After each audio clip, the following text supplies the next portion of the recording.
Conoce la única computadora orgánica del mundo. Neuroespacio presenta.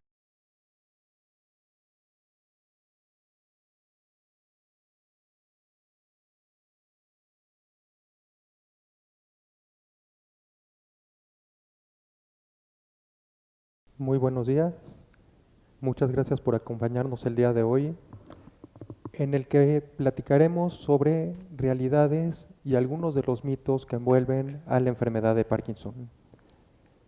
En primer lugar, quiero presentarles a los integrantes de esta sala de diálogo, todos nosotros neurólogos clínicos, la doctora Leticia Hoyos, muchas gracias, la doctora Carmen Irigoyen. Muy buenos días. Y el doctor Alonso Riastra. ¿Qué tal? Buenos días. Pues para comenzar, comentarles que la enfermedad de Parkinson se describió en 1817 por el cirujano inglés de nombre James Parkinson. Hizo una descripción bastante certera de la mayoría de los síntomas que involucran a la enfermedad de Parkinson y lo hizo en 6 pacientes. Y por su contribución en este sentido, la enfermedad lleva su nombre hoy en día. Quiero platicar que esta enfermedad tiene puntos importantes y distintos a algunos otros padecimientos que existen en la medicina. Es la primera enfermedad primaria en la cual se detecta que se debe a la deficiencia de un químico, en este caso cerebral, y de nombre dopamina. Y es la primera enfermedad para la que sale un medicamento al mercado para intentar restituir esa deficiencia del químico que acabamos de comentar. Tiene un amplio espectro de síntomas, de grupos de edad, y no es una enfermedad exclusiva de personas mayores. La enfermedad de Parkinson por sí sola, y porque iremos platicando de algunas situaciones adicionales, comentar que cuando empieza antes de los 20 años de edad, hay Parkinson juvenil, se llama de esa forma. Después, entre los 21 y los 39 años de edad, se llama Parkinson de inicio temprano. Y después de los 40 años de edad, se llama Parkinson idiopático o Parkinson del adulto, que es el que todos nosotros conocemos de una mayor manera. Entonces, vamos a platicar un poquito más a fondo respecto a esto y le voy a pedir a la doctora Hoyos si nos puede platicar o comentar un poquito más al respecto en qué consiste la enfermedad de Parkinson. Sí, claro. Como ya lo mencionabas, la enfermedad de Parkinson es la deficiencia de una sustancia que se denomina dopamina. Esto ocurre porque hay, podríamos decir, un envejecimiento acelerado de las células que lo producen en el cerebro, en la sustancia negra, y es una alteración en todo el funcionamiento del sistema nigroestriatal. Esto, bueno, eso es como lo químico, pero conlleva una serie de signos y síntomas que dan las características de la enfermedad. Sin duda, lo más conocido es el temblor, que fue el síntoma pivote que dio la descripción de la enfermedad, pero también se acompaña de bradicinesia, que quiere decir disminución en la lentitud, pues, en las acciones que realizan los pacientes, y rigidez, que bueno, eso creo que se entiende por sí mismo. También los pacientes cursan con alteraciones posturales y esto conlleva a manifestaciones como caídas, alteraciones en la escritura, tienen problemas para abotonarse la camisa, por ejemplo, y este tipo de cosas. Sin embargo, no solamente consta de síntomas motores, también hay una serie de síntomas no motores que se van a describir más adelante, en donde de manera general podríamos mencionar tal vez los trastornos del sueño, alteraciones gastrointestinales, dolor, etcétera, ¿no? Doctor Irigoyen, respecto a la etiología, a la causa de la enfermedad, ¿se sabe por qué se origina la enfermedad de Parkinson? No, aún no se sabe qué es lo que determina que estas células tengan una muerte anticipada y se deje de producir dopamina. hay varias teorías, ¿no? Hay teorías que son de tipo tóxico, hay algunos casos que son aislados, que pueden ser genéticos, porque siempre esa es una pregunta que nos hacen los pacientes, pero en realidad son casos muy específicos. En realidad no se sabe, ¿no? Hay algunas que pueden tener que ver, aunque no sea una enfermedad de Parkinson específica, pero por ejemplo algunos boxeadores, un caso muy conocido, el de Muhammad Ali, de Cassius Clay, que hizo un Parkinson pugilístico, es decir, le pegaron y finalmente la causa de eso fue su tipo de actividad, ¿no? Pero en realidad no se sabe, hay teorías, pero no se sabe la causa específica, ¿no? Y respecto a este sentido, es real. Existen muchas teorías que tratan de explicar el origen de la enfermedad. Sin embargo, ninguna de ellas está probada. Van factores tóxicos como pesticidas, factores bioquímicos por alteraciones mismas que se producen en el organismo. Y lo que toma gran fuerza hoy en día es la teoría genética. Solo mencionar que no se ha comprobado que la enfermedad de Parkinson del adulto sea hereditaria. Sin embargo, hay un grupo de genes cada vez mayor que se han identificado asociado al Parkinson. Sin embargo, no puede catalogarse como una enfermedad hereditaria. Se calcula que aproximadamente el 10% de las personas con enfermedad de Parkinson tienen algún familiar directo que también tuvo alguna de las variantes de síndrome parkinsoniano. Esas son las cifras hasta hoy en este aspecto. Y hablando un poco más sobre los síntomas de la enfermedad de Parkinson, como bien mencionaba la doctora Hoyos, la enfermedad de Parkinson no solamente es alteraciones en el movimiento, involucra lo que se conoce como síntomas no motores. Doctor Riestra, ¿nos puede hablar un poquito más sobre los síntomas no motores de la enfermedad? Claro que sí, con mucho gusto. Quizás me gustaría ponerlo en un contexto relacionado un poquito más con los cambios en el sistema nervioso y la bioquímica de la enfermedad. Cuando todo lo que hemos dicho aquí, con lo cual estoy completamente de acuerdo, es el caso prototípico, típico de la enfermedad de Parkinson, en la cual es deficiencia de dopamina en la sustancia negra y que tiene temblor, rigidez, lentitud de movimientos e inestabilidad postural, ¿no? Y que responde a cierto tipo de tratamiento. Eso es la enfermedad de Parkinson. Pero realmente ni es una enfermedad únicamente dopaminérgica, o sea, también existen otras alteraciones bioquímicas en el cerebro de los pacientes. Ni afecta únicamente la sustancia negra, que es una estructura que está en medio del cerebro, lo que llamamos como precisamente el cerebro medio, y que produce la dopamina, sino que hay muchas otras neuronas dopaminérgicas en el sistema nervioso que se pueden ver afectadas, y también hay neuronas que no son dopaminérgicas, es decir, que no producen dopamina, sino químicos como los que están relacionados con la memoria, por ejemplo, o el ánimo, o la acetilcolina, que pueden verse afectadas por la enfermedad. Y cuando decimos que se pueden ver afectadas por la enfermedad, es que la enfermedad de Parkinson, si la vemos en el microscopio, adentro de las neuronas hay unos pequeños acúmulos anormales de ciertas proteínas que se llaman los cuerpos de Lewy o de Lewy. Esos cuerpos de Lewy están en la sustancia negra, pero en determinados pacientes pueden irse a otras regiones y se han encontrado cuerpos de Lewy en el sistema de conducción del corazón, que es el que marca el ritmo cardíaco. Se han encontrado cuerpos de Lewy en los pacientes con Parkinson en el sistema nervioso que contiene el tubo digestivo, que es un sistema nervioso muy complejo, ¿no? Que es el plexo de Meissner y que tiene otros nombres.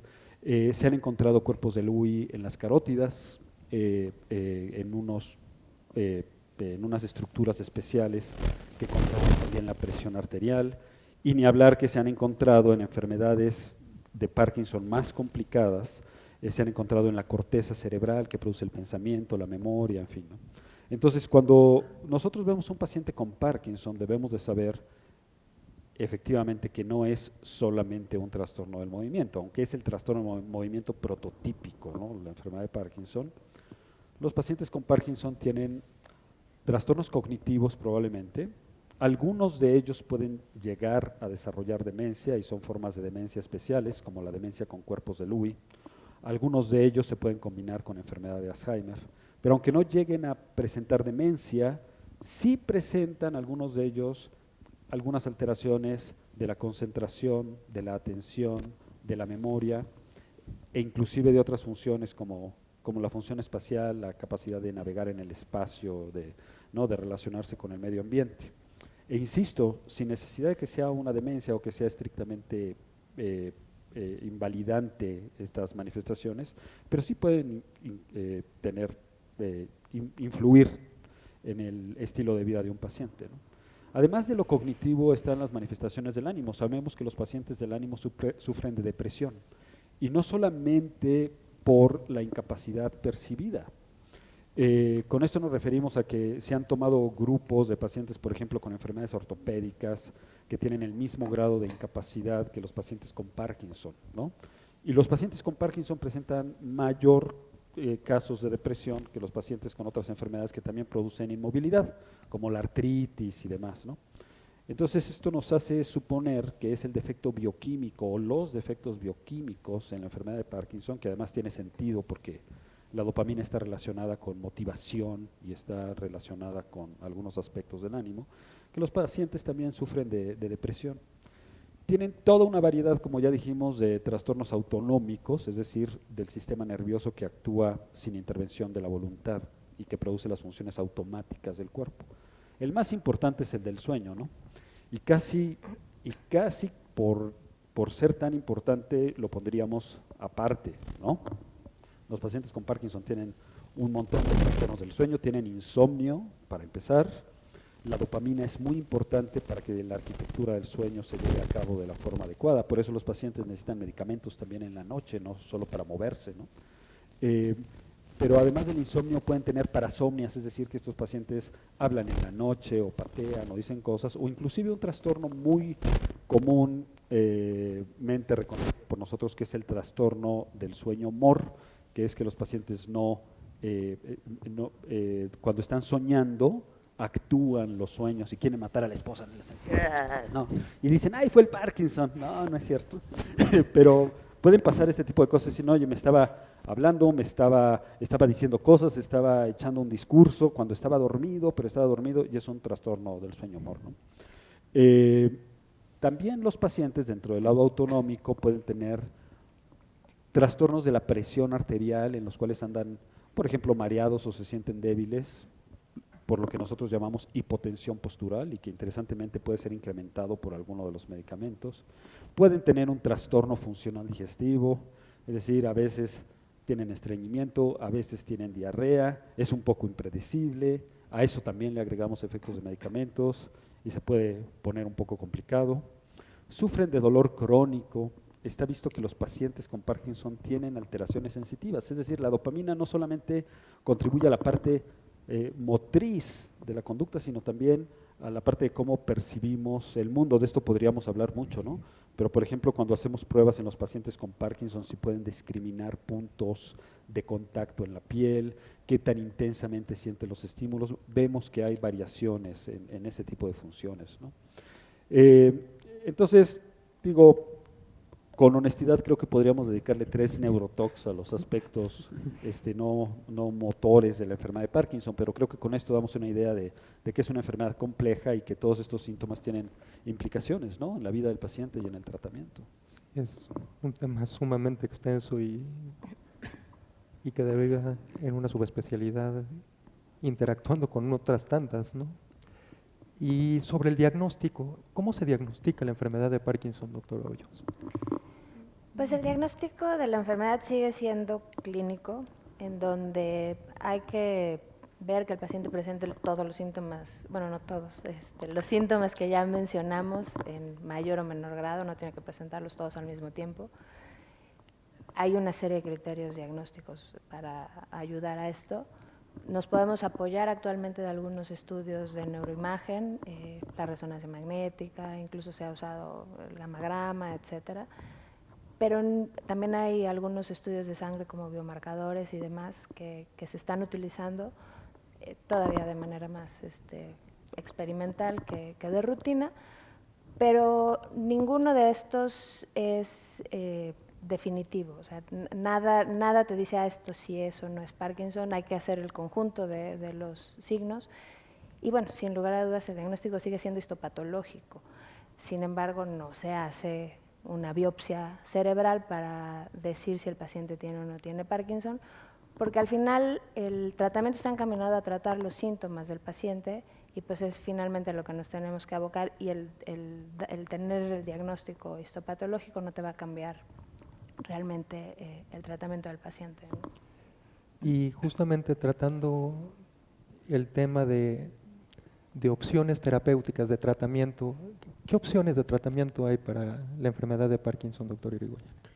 Bueno, yo creo que el tratamiento, aunque siempre, bueno, están las guías y todo, se debe de individualizar, depende mucho también del inicio de la enfermedad de Parkinson. No es lo mismo el inicio en donde estamos pensando que si lo que sucede es que se dejan o mueren anticipadamente de estas neuronas que producen dopamina.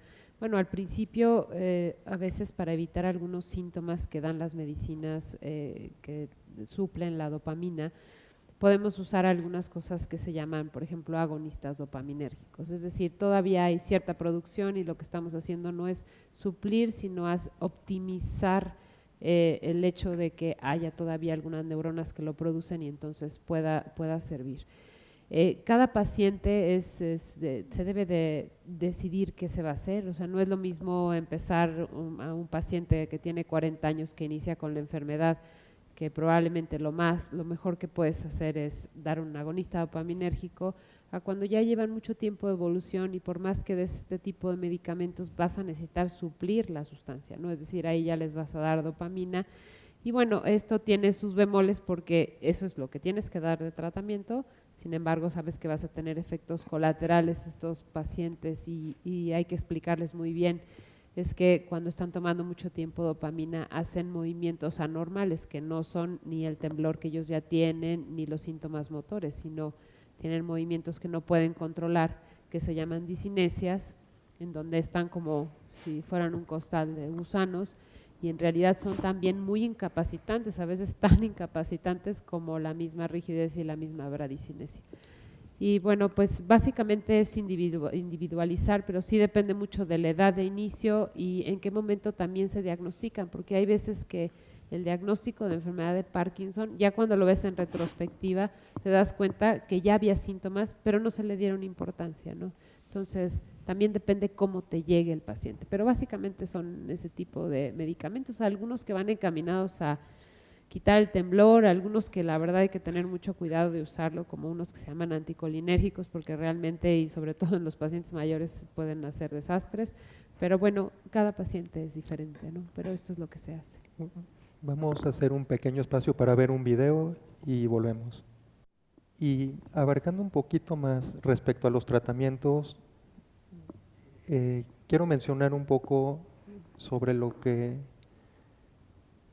se refiere a la cirugía para Parkinson. Existe cirugía para enfermedad de Parkinson y exclusivamente enfermedad de Parkinson en el tema que hoy nos abarca. Hay situaciones muy puntuales en las cuales está indicada la cirugía. No todos los pacientes son candidatos para ser operados. Tiene ciertas ventajas que pueden durar un tiempo limitado y después la misma cirugía tiene otro tipo de efectos a largo plazo. Hasta hoy existen dos tipos de cirugía aprobados por los organismos internacionales. Uno es hacer una pequeña lesión en las estructuras donde actúa la dopamina. Hoy se hace cada vez menos. Y existe una segunda opción que es colocando un estimulador. Es una especie de cable, obviamente especial, diseñado para esto, que se coloca en las mismas estructuras donde actúa la dopamina para favorecer la estimulación y la optimización de la misma, y los pacientes pueden bajar la dosis del medicamento que están tomando, mas nunca se quedan sin él. Ese cable va por debajo de la piel y se conecta a una fuente de corriente, a una pila especial que se parece a un marcapaso, que generalmente se coloca debajo de la clavícula, aunque también se puede colocar en el abdomen. Y se van regulando tres cosas: la fuerza con la que llega el estímulo, la velocidad con la que llega el estímulo y el área que abarca cada estímulo. Es un tema un poco más sofisticado y que tiene mucho que ver con ingeniería.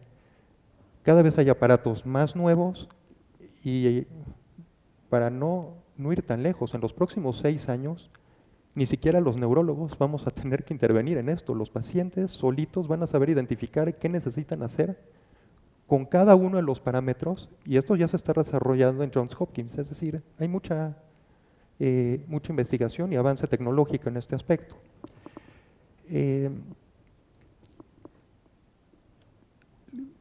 Probablemente le voy a hacer una de las preguntas más controvertidas y difíciles de responder al doctor Riestra. Gracias. Porque, ¿cómo determinamos, cómo decidimos qué tratamiento debe de recibir cada paciente? Bueno, sí, efectivamente. Es una pregunta compleja que involucra todo lo que hacemos los médicos todos los días, que es combinar los aspectos formales de conocimiento de una enfermedad con el juicio clínico, ¿no? Si no fuera así, no necesitaríamos doctores, ¿no? Te metes a internet y ves cuál es el Neuropac y dices, yo tengo esto. Yo sí tengo pacientes que se han hecho el diagnóstico de muchas cosas y me dicen, doctor, yo ya vi que tengo tal cosa, y a veces sí le atinan, pero el tratamiento de la enfermedad de Parkinson requiere conocimiento, requiere experiencia y requiere algo muy, muy importante, que es el paciente.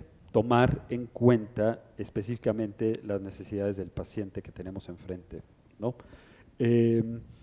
Quizás el factor más importante para decidir con qué tipo de tratamiento inicia un paciente, no sé, quizás estén de acuerdo conmigo, es la edad, ¿no? En un paciente anciano podemos empezar con levodopa sin mayor problema, y la levodopa es pues la piedra angular del tratamiento de la enfermedad de Parkinson, y lo sigue siendo. En un paciente joven quizás queramos esperarnos para usar la levodopa más adelante y usar otros medicamentos que también son efectivos, pero que presentan menos riesgos de complicaciones a largo plazo. Esto presenta cierto grado de discusión dentro de los círculos neurológicos, pero todos estamos más o menos de acuerdo en que los pacientes, mientras más jóvenes sean, más tratamos de utilizar medicamentos que no sean levodopa primero, como los que se conocen como agonistas dopaminérgicos o los que se conocen como los inhibidores de una enzima que se llama la MAO, que es la monoaminooxidasa. Pero ese no es el problema. La verdad, el problema es el siguiente. A medida que va pasando el tiempo, un paciente con Parkinson, visto por un servidor, puede recibir 7 distintos chochos, ¿no? Puede recibir los 3 medicamentos para el Parkinson, probablemente un inhibidor de la MAO, un agonista dopaminérgico y levodopa. Déjenme decirles que la levodopa no viene solita, viene acompañada de otros chaperones que, dependiendo del tipo de producto que compren, ayudan a que la levodopa efectivamente llegue al cerebro y pueda ser efectiva. Y esos pueden ser otros 2 químicos que vienen incluidos en la pastilla, ¿no? Que son la entacapona y que son la benseracida o la carbidopa. Solo lo digo para mencionarlo porque algunos de ustedes los van a ver en su cajita y van a decir, además del excipiente CBP que traen todos, ¿no? ¿Qué significa esto? Bueno, esos son sustancias que sirven como chaperones a la levodopa para que actúe mejor. Pero además un paciente con Parkinson típicamente está recibiendo, como ya lo platicamos, un antidepresivo comúnmente. Comúnmente está recibiendo un medicamento para dormir, por ejemplo. Y se pueden dar complicaciones del uso de los medicamentos a largo plazo, como por ejemplo alucinaciones, de las cuales los pacientes están conscientes, no es que se estén volviendo locos, ¿no? Pero dicen, yo me acuerdo de un paciente me decía, es que veo un ratoncito en el refrigerador, pero está vestido de rey, tiene una corona y tiene una capita, y yo lo veo y digo, esto no puede ser cierto, pero ahí estaba el ratoncito y me veía vestido de rey, ¿no? Y era un paciente que estaba tomando algunos de estos medicamentos, él se da cuenta de las alucinaciones, que son algunas de las complicaciones que puede haber, y que interesantemente pueden incluir elementos pequeños, ¿no? Niños, animalitos pequeños, cosas así. Eso es algo que está descrito en la literatura clásica. Pero además están tomando cosas para el estreñimiento y además están tomando alguna otra cosa, y ya ni hablar de aquellos que les toca tener diabetes, hipertensión, colesterol. Entonces, el tratamiento de Parkinson, el tratamiento farmacológico de la enfermedad de Parkinson es altamente personalizado. A mí me gusta decirle a mis pacientes, me gusta realmente preguntarles más o menos cómo se sienten y hacerles sentir que no vamos a ganar todas las batallas. No vamos a ganar todas las batallas y que hay ciertos síntomas que vamos a tener que tolerar para evitar que por pegarle al 10 tengamos que sufrir efectos indeseables en ese momento o a futuro, ¿no? Entonces es una combinación importante de escuchar mucho a nuestro paciente. Nosotros como médicos podemos sentir que un síntoma no es importante y el paciente en base a su vida pues puede ser muy importante, ¿no? O puede ser al revés, podemos nosotros por quitarle el temblor, como lo hacíamos anteriormente, hay medicamentos muy efectivos para quitar el temblor, pero esos medicamentos, típicamente los que nosotros llamamos anticolinérgicos, pues le quitan el temblor, pero le pegan a la memoria, ¿no? O algunos de los medicamentos que usamos actualmente, como la amantadina, por ejemplo, puede quitar el temblor, puede quitar algunas manifestaciones motrices, pero también le pueden pegar a la memoria y a la atención, ¿no? Entonces, en un paciente con Parkinson, pues siempre hay varias monedas en el aire y depende de la comunicación entre el paciente, su médico y el conocimiento íntimo, ¿no?, de la enfermedad y de esta relación, el que tengamos éxito, ya ni hablar de la terapia no farmacológica, ¿no? Y precisamente entrando a ese tema, ¿qué otros recursos no medicamentosos tenemos para hacer frente a la enfermedad, doctora Aurelio? Bueno, podríamos tal vez decir que lo más importante es el entorno familiar, el apoyo del cuidador y de la familia que está involucrada, porque es muy cierto que pues, el paciente continúa con un deterioro y acaba siendo dependiente en muchas de sus actividades de sus cuidadores o familiares. Pero bueno, también tenemos otras opciones, como podría ser la fisioterapia, y hay también dependiendo de qué sea lo que el paciente más requiera, por ejemplo, reeducación de la marcha o de la postura, según el síntoma que más prevalezca, a eso se puede encaminar la fisioterapia. También existe la terapia ocupacional. Cuando empieza a haber alteraciones de memoria o del lenguaje, bueno, se pueden dar terapias de lenguaje o cognitivas, etcétera, ¿no? También vale la pena mencionar que dentro del ambiente en el que se mueve el paciente, pues es importante que tenga seguridad y comodidad. Entonces muchos de los pacientes van a requerir que en su baño, en su recámara, haya pasamanos o sitios de los que se puedan sostener, ciertas sillas especiales, apoyos de bastones y demás, que se van a ir requiriendo a lo largo de la enfermedad y que, como mencionaba el doctor Riestra, pues son indispensables para sus funciones diarias, ¿no? Cada quien tendrá cosas que hace más o menos, pero son parte de su día a día y no hay que dejar de tomarlas en cuenta. A mí me gustaría, perdón que interrumpa, sí insistir en este punto de lo no farmacológico, porque vivimos en el mundo de las pastillas, ¿no? Y aquí todos nosotros vivimos de eso, no se crean que nos espantamos, ¿no? Nosotros somos la gente del recetario, ¿no? Y parecería que todos los doctores todo lo queremos resolver con una pastilla. Curiosamente ya no somos los doctores lo que lo queremos resolver con la pastilla, son todos ustedes, es la sociedad civil, son los pacientes los que dicen, dame algo para esto, ¿no? Hay muchas formas de subir la dopamina en el cerebro y hay muchas interacciones con el medio ambiente que nos pueden subir la dopamina. Cada vez que vemos un paciente en una consulta con Parkinson, tenemos que resolver una pregunta, que son 3. ¿Le quito medicinas? ¿Le subo medicinas? ¿O continuamos igual? ¿No? Básicamente tenemos que tomar esas decisiones. Muchas veces logramos retrasar que los pacientes tomen más medicamentos o aumentar las dosis de los medicamentos con ejercicio físico, con que se pongan a bailar, con que busquen un interés propio. Hemos tenido pacientes que sí les insistimos mucho en esto, ¿no? A ver, tienes que tener interés en tu vida tiene que tener significado, tienes que hacer cosas que te llamen la atención. Hay que tomar en cuenta que cuando uno anda bajo de dopamina, anda desmotivadón, ¿no? Y anda poco interesado, y anda un poco apático. Entonces le puede costar aún más al paciente involucrarse en actividades que sean de interés, pero nosotros debemos insistir. Y cuando un paciente tiene actividades que son de interés y que lo satisfacen, que le dan sentido a su vida y que lo llevan a alcanzar logros, eso los ayuda a mejorar el Parkinson. Ya sin mencionar que he tenido por lo menos 3 ancianos, ancianos que se han enamorado y se les ha quitado el Parkinson, por lo menos por un rato. Y palabra que claro que han mejorado, y todos sabemos, sin decir que la dopamina es el químico del amor, ¿verdad? Porque eso sería un absurdo, pero todos sabemos que nuestra interacción con el medio ambiente y con las personas que nos rodean y con nuestra familia son de suma importancia en lo que pasa aquí adentro en nuestro cerebro, ¿no? Y de ahí la importancia de todos los aspectos no farmacológicos en los pacientes, ¿no? Y sobre todo es eso, el seguir haciendo actividades, no el dejar de llevarlas a cabo. Eso es fundamental en la enfermedad de Parkinson.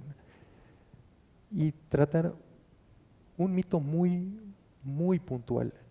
Las células madre sirven para tratar la enfermedad de Parkinson, No te doctor rías, Irigoyen. Carmen, No, es Bueno. que es un tema de Sí, es un una tema. pregunta constante claro. en consulta. Sí, cada Sí. vez es más popular.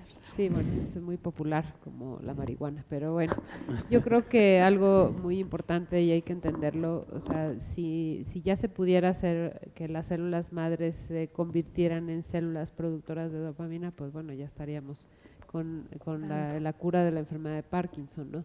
Entonces creo que es importante siempre explicarles a los pacientes y que ustedes sepan que bueno, sí, o sea, hay un potencial en el tratamiento de células madre, pero no, en este momento eso no es un tratamiento para enfermedad de Parkinson y hay que tener mucho cuidado porque hay gente que hasta te vende células madres en frasquito, ¿no? O sea, Sobre digo, todo eso, ¿no? Sí, ¿no? O En sea, el caso de que fueran células madre, ¿no? O sea, bueno, en el por eso, digo, a caso lo de que mejor te fueran células- venden células de pollo, Tienes que pero contar bueno. esa historia. Yo creo que sí es importante difundir a la Sí. población general que bueno, todavía eso no es un tratamiento ni aprobado, que hay algunas investigaciones, pero pues siempre cuando un paciente tiene una enfermedad crónica, la familia pues si le dicen ve y dale agua de tlacote, se la van a dar, ¿no? Y la verdad es que sí hay que informar a la población, porque la desinformación hace que haya mucha gente allá afuera que les ofrezca el paraíso y nunca van a entrar, ¿no?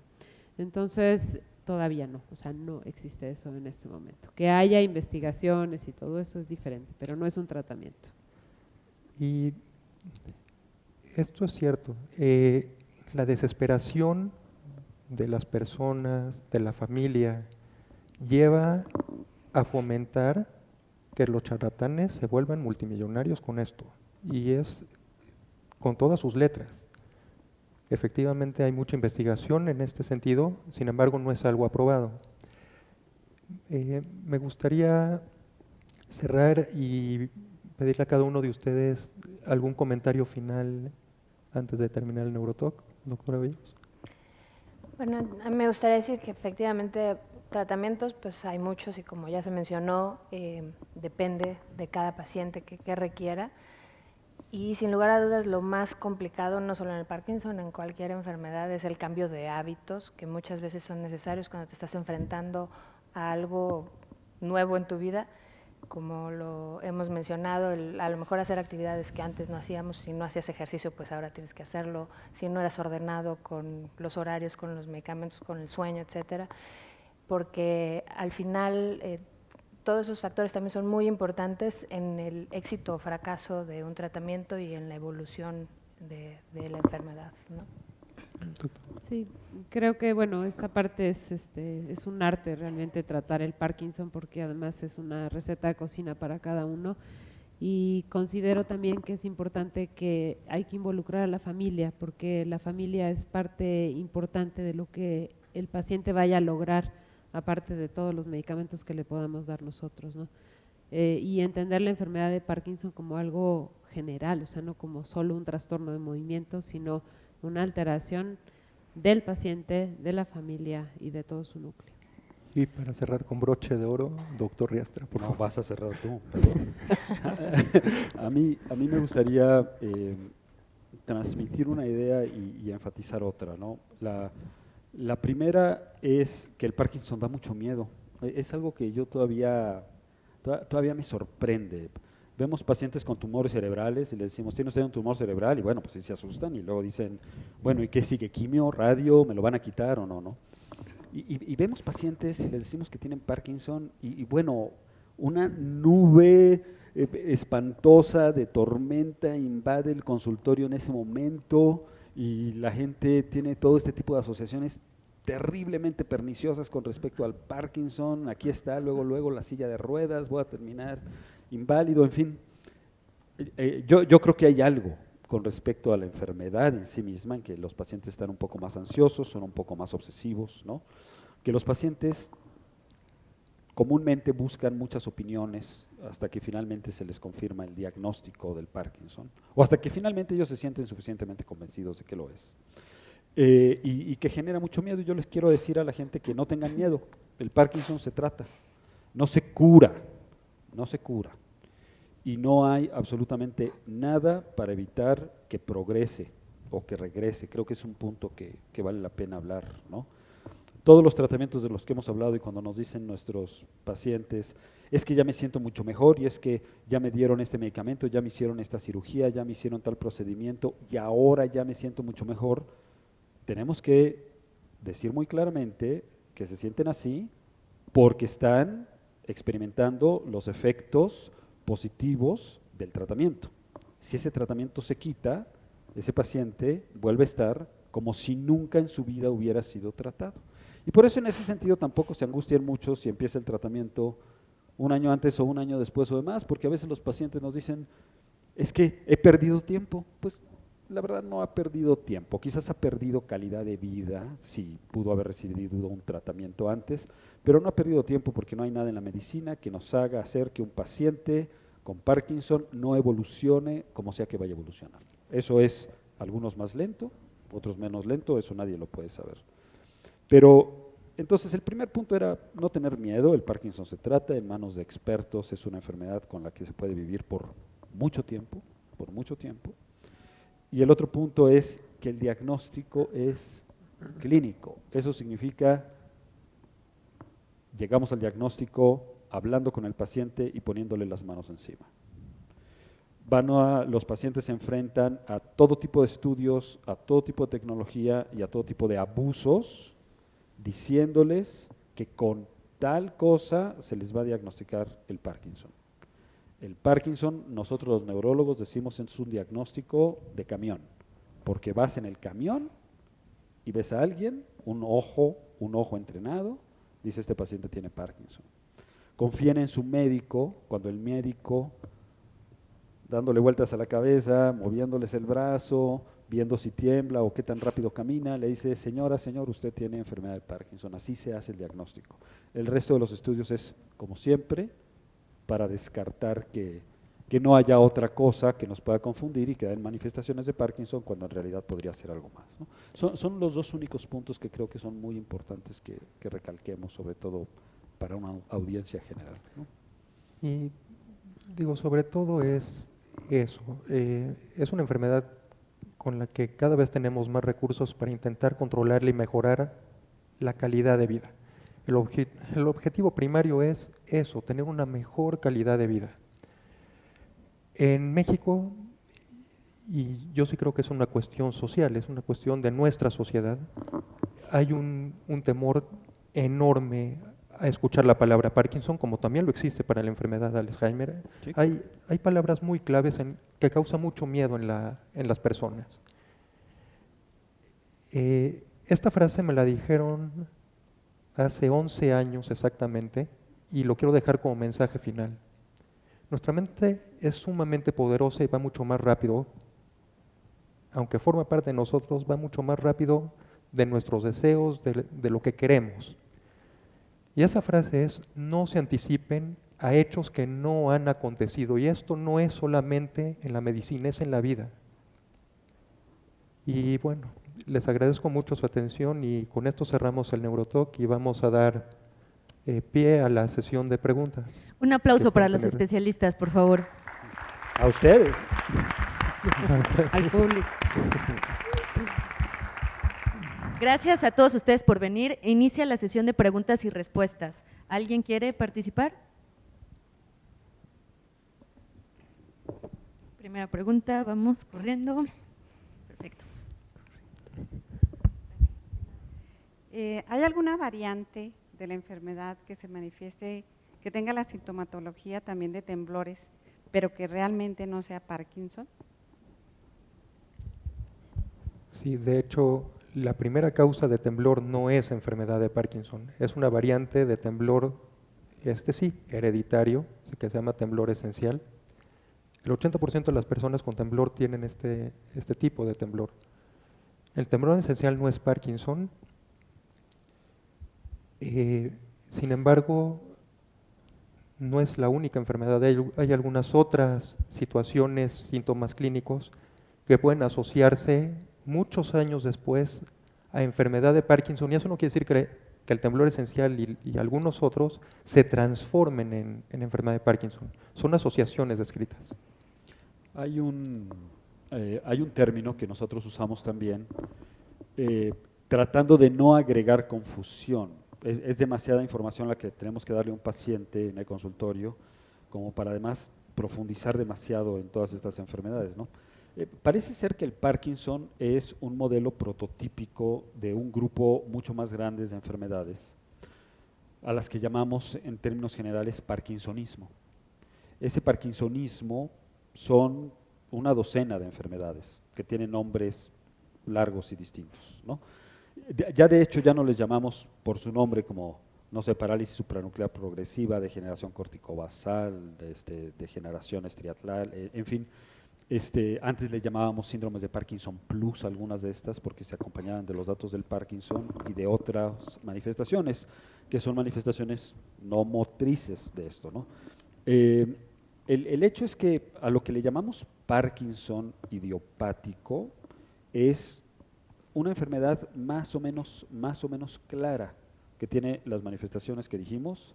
Se requieren 2 de 4 para hacer el diagnóstico, nuevamente temblor, rigidez, lentitud de movimientos o inestabilidad postural, 2 de 4, y respuesta a tratamiento con levodopa, ¿no?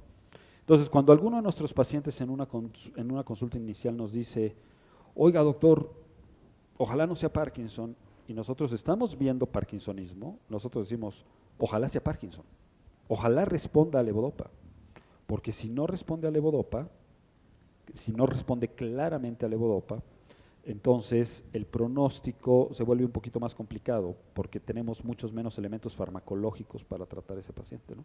Pero la respuesta es sí, hay muchas enfermedades que parecen enfermedad de Parkinson y que en realidad son parkinsonismo, ¿no? Una pregunta más. Gracias. Doctores, muchas gracias por su información. Yo tengo Parkinson y esto me ha llevado a hacer una serie de preguntas y consultas de todo tipo. He recibido información de que en Argentina, en la provincia de Santa Fe, a través de choques eléctricos disminuye el Parkinson. ¿Qué hay de cierto en esto? No tenemos información, o bueno, por lo menos yo no tengo información específica de ese tratamiento en Argentina. Cuando la gente habla de choques eléctricos, a nosotros nos gustaría saber de forma más específica de qué están hablando, porque hay distintas formas de administrar corrientes eléctricas al cerebro.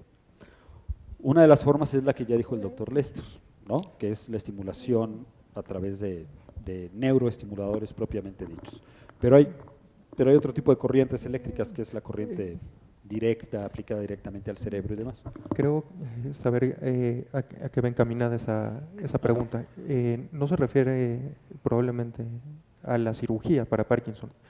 Hay unos aparatos que venden en Estados Unidos que en teoría es estimulación magnética transcranial y los venden en los centros comerciales.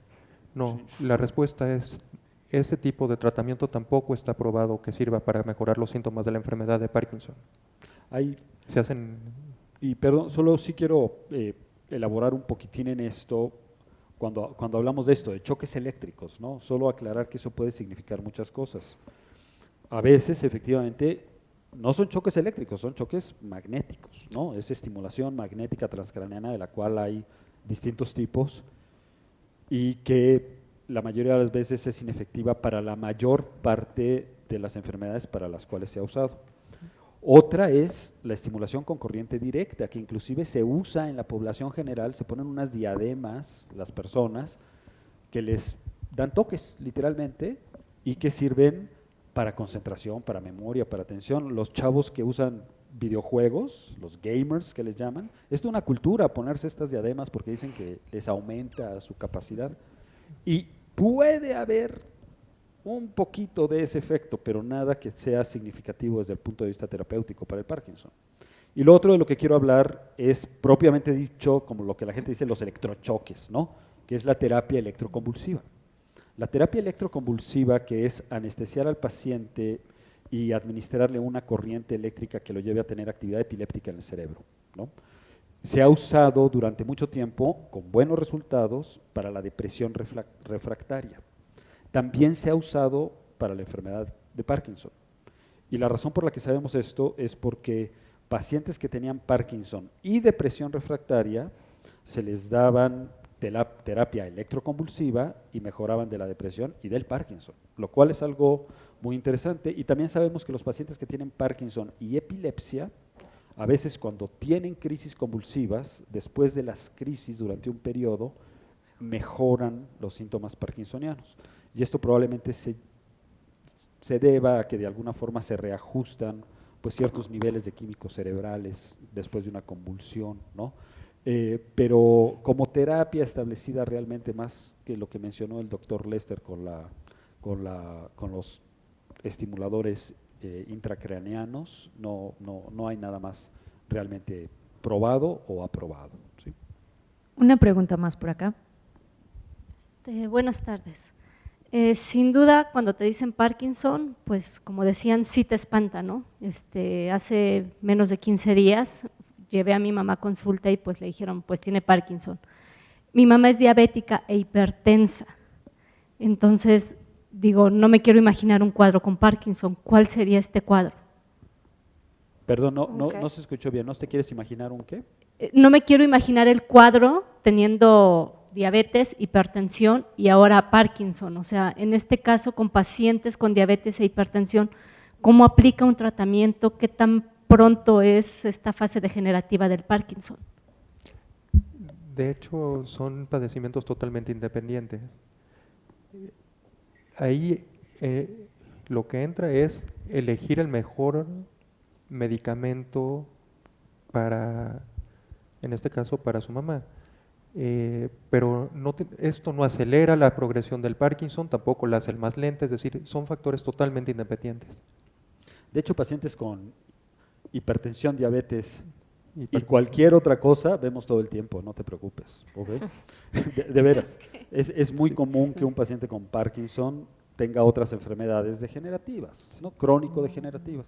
Aquí quizás la preocupación es que dentro de esto del parkinsonismo, los pacientes con hipertensión descontrolada y demás, y diabetes, tienen más riesgo de infartos cerebrales y de pequeños problemas de circulación cerebral, y sí hay un tipo de parkinsonismo que es vascular, ¿no? Pero no tienes que preocuparte especialmente por esto, ¿eh? Te lo digo con toda confianza, tu mamá es un paciente de los que vemos un puñito todos los días, afortunadamente les va bien si los pacientes hacen su chamba y si el doctor hace la suya, les va bien a los pacientes, ¿no? Esa es mi opinión, no sé qué opinan ustedes, ¿no? No está en el Museo de Arte Moderno, está en tu cerebro. Neuroespacio presentó